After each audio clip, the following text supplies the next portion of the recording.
A very warm welcome to all our viewers. You're watching BWBusinessWorld, and we are here today at the D2C Summit 2023. Mr. Siddharth Dungarwala, the founder of Snitch. So, pleasure having you here. Same here. So, I would like to start this conversation by asking you, like, D2C. So, recently I had a conversation with another person, and I asked them the same question: the future of the D2C sector, and his answer was that D2C is the future, which is very interesting. So once again, I'll ask you the same thing. What is the future of the D2C sector in the nation going forward? See, I think it is just termed in a different way right now. That it's D2C, right? If you would have to ask your mother or maybe your grandfather, they were also going to stores which they were very particular about. Right? Whenever they had to buy, say, jewelry or clothes, they had one particular store wherein they would go and probably buy from there because of the kind of product, customer experience that you get, and the kind of trust that you have with that, brand, or the kind of, it may be like a family store as well. So that is what a lot of brands are trying to create digitally. And I think D2C, the core ethos of business will never change. It is the same, but in a newer version and catering to the kind of audience that we have, that is millennials and the Gen Zs. Okay. So I think obviously D2C is the future. How the brands keep that communication and customer experience going on is the key. Okay. Next, I want to understand, as per you, what are the trends that are shaping up this sector? I think a lot of things, yeah. The first thing I think would be the kind of digitalization that has happened over the last 5 or 10 years. A lot of brands can directly interact with consumers right now, which was not the case 10 years back. Okay. So I think the major reason is, one, the digitalization. Second is your smartphones. Third is the kind of network that you get in terms of 4G and 5G now. So I think a lot of people spend a lot of more time digitally now on their phones, on platforms like Instagram, etc., where the communication that you do is very direct with consumers. Speaking of trends, there has been a lot of buzz around tech, AI, ML. Do you think that they will have an impact on D2C, or is it just buzz? Yeah, I think it would. Obviously, AI is something that is very important, which helps you in decision making, right?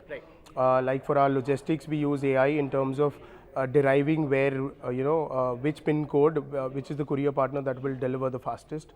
In terms of marketing, it monetizes your ad campaigns in a better way, in terms of what kind of ROAS do we get, etc. So obviously AI and a lot of tech that is being built would obviously help brands to scale themselves. Right. Next question to you, mine is, so brands these days are going for the brick and mortar model. What are your thoughts on that? A perfect omni-channel experience is the future, right? That obviously, just to give you a very simple thought of mine, I would say e-commerce is for speed and offline is for stability.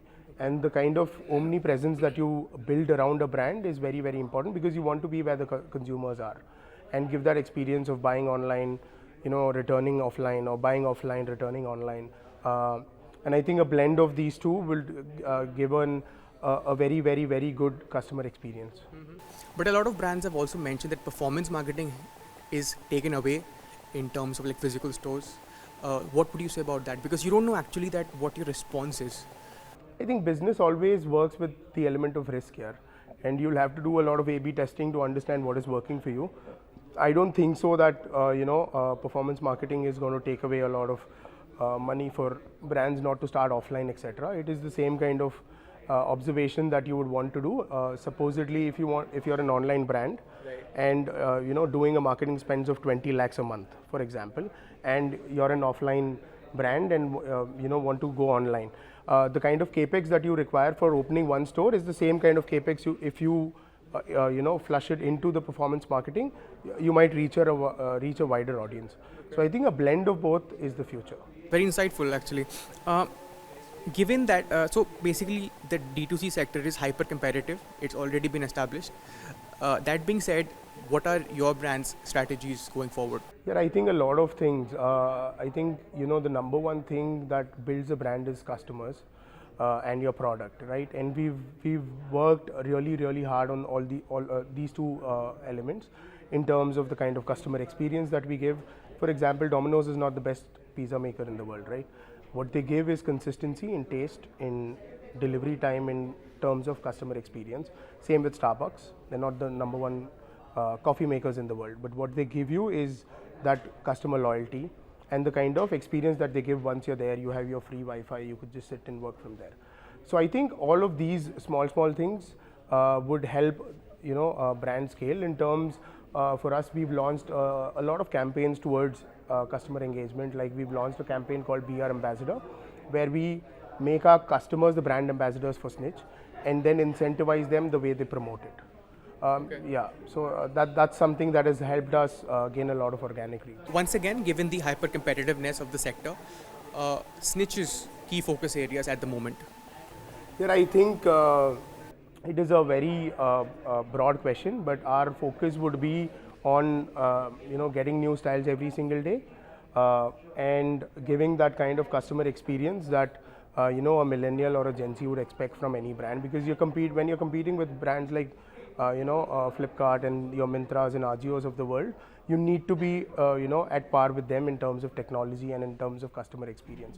So I think any business would you know, for example, if you have to start a store today, you would just go to the market where, you know, there is an existing market and open a store there. Why? Because you know that customers would come in. Same with apparels, right? It is a clustered market, but how you differentiate is very important. Okay. Last question, and I have to ask this. After bagging the 1.5 CR deal, what's your next move? Yeah, look, 1.5 crores actually will not change a lot of things for us, because at the kind of scale that we are at, it was more towards you know, getting value more than valuation. Second was credibility to the brand that we get. Once, you know, 5 sharks invest in a company, your brand value is obviously, you know, you've established that trust at least amongst the customers. And for us, I think the next would be obviously going omni. So we are starting off with offline stores, penetrating deeper into the categories that we are currently into subcategories as well. Thank you so much for chatting with us. Thanks. Pleasure chatting with you. Same here. Thank you so much. Thank you.